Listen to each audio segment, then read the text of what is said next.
Hey guys, so this is my first review on this channel. I'm going to be reviewing Hunter x Hunter, chapter 377. So we get into this chapter and we see Kacho talking to her mother with Melody there, explaining to her how she plans on doing a musical performance with her sister Fugetsu and Melody at the banquet next Sunday, I believe. And so her mother seems very fond of this. She thinks the idea will go great. She thinks the king will even support the idea because who doesn't like music, right? They're celebrating the succession. And so the real silver lining between this is if this does go down, that will mean Kacho and Fugetsu will have that line of communication none of the other princes have, thus giving them a great advantage. Now, Kacho and Fugetsu, they are extremely smart characters as seen in the prior chapters. Katsu, she literally, she's using Morse code to connect with Melody due to her hearing ability. She's actually communicating in a way that she doesn't talk to other people in. She acts like a bitch. And at the beginning of the series, or when she was introduced, everybody hated her for that. But we now see that she acts like a bitch, so she's preparing herself and other people around her for the situation they are in. And what she's thinking is that if worse does come to worse, she would rather have an assassin kill her instead of her sister Fugetsu, just because that's the type of person she is. She wants people to believe that they should kill her because she's such a bitch. Well, as that's working to her advantage, because if they kill her, they're not killing Fugetsu. So it's great. However, Melody's on the opposite side of things. Melody sees uh, Kacho for who she really is, and she's actually under the impression that if worse comes to worse, she'd rather save Kacho than Fugetsu. So it's like she's almost going against what she really wants. So this can be really difficult in the future, and I think that Melody and Kacho are gonna have some sort of really big argument. Not so far in the future. So Melody is confronted by this guy named Kenny, right? And it was almost as if he appeared out of nowhere.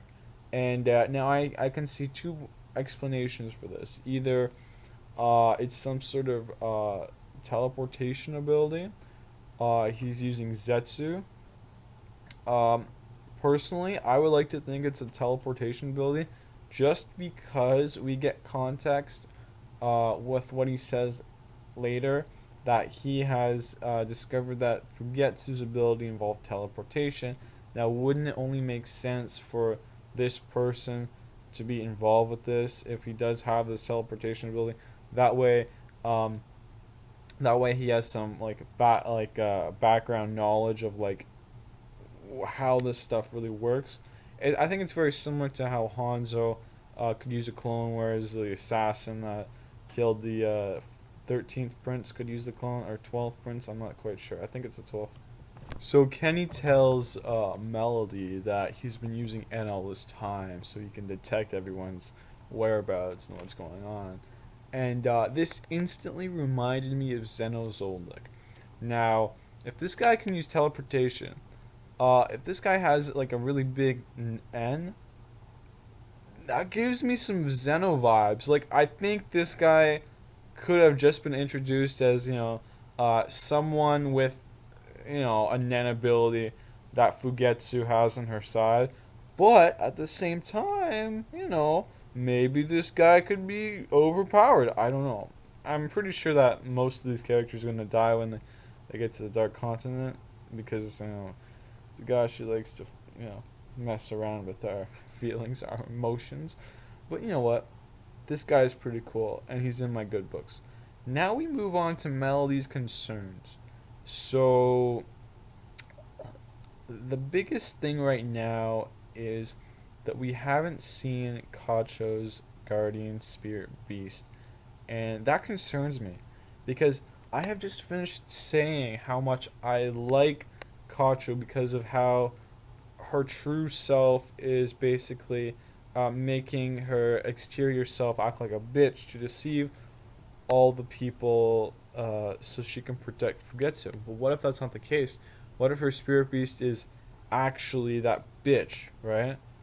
You know, like actually like this monster, this grotesque monster, or it could be something like Yu Yu Hakusho, where Yusuke's spirit beast was like, pooh, this little tiny puffball that was like the cutest thing, even though like Yusuke is supposed to be this tough demon guy, right? But you know what? Maybe it could be like that, and I wouldn't be surprised if Tagashi does that because I mean he was the author of Yu Yu Hakusho, and he's done it in the past, and I think that would be the coolest thing if he did that right now.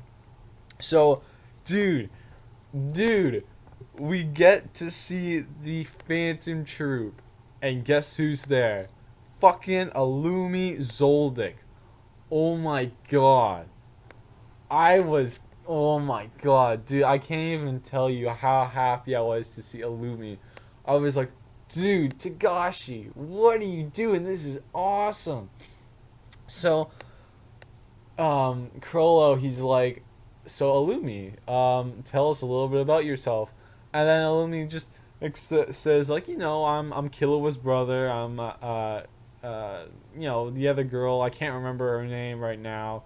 The girl that uses paper, that's his sister. Well, actually, that's his brother, to be honest, because she's just a drag queen or whatever you call it. And so then he mentions that Hisoka and him are playing this cat and mouse game where they're trying to kill each other. And so basically, he tells the Phantom Troop that Hisoka paid him to kill him because they were going to kill each other eventually. And I fucking love it. I love it. So it's like, well, in Hisoka's mind, well, if I'm going to kill you anyways, I'm actually planning on killing the entire Phantom Troop. So why don't you join them? That's kind of like his, that's kind of his reasoning. So I'm in love with that, right? Hisoka's just this tricky bastard, and Illumi he's this tricky bastard too, and they're like perfectly meant to each other. And I love how Illumi's like, uh, he mentioned something about an engagement ring, almost as if like they were engaged, and he talked about a prenup. Even if he does kill them, he gets the money, and it's just the funniest thing. I'm absolutely in love with it. Like these characters are both nonchalant psychopaths, and that's amazing. So we get introduced to this like Rose gang of like a mafia. They don't really seem all that important, to be honest. They kind of seem like scrubs. Um, though they do mention that the way the system of the levels works is that the Cha R family runs the fifth floor. The XU family runs the fourth floor, and the Hilly family runs the third floor, and that's the mafia, and they're involved with it in some way, shape, or form. And so, um, it was revealed by Sphinx that obviously they have some really crucial information about the floors because when they mentioned the floors, uh, the leader's eyes almost like twitched or something like that, and Sphinx could see right through his deception. And so it doesn't really seem like a big deal, though it was confirmed by the leader after they had left when they were confronted at the table that they're probably gonna have to go after the Phantom Troop. Um, they're definitely gonna get their asses kicked. I know that for sure. They're not gonna do anything. They know about Nen, but these guys, the Phantom Troop, they got so much more. Like they're the Phantom Troop. Come on. Anyway, so it's revealed by Crollo and the rest that their number one priority for being here is to ensure the death of Hisoka, and that Crollo wants to be the one that does it. Now Shizue and Bono, um, they want to go with him because they're really no match for his bungee gum.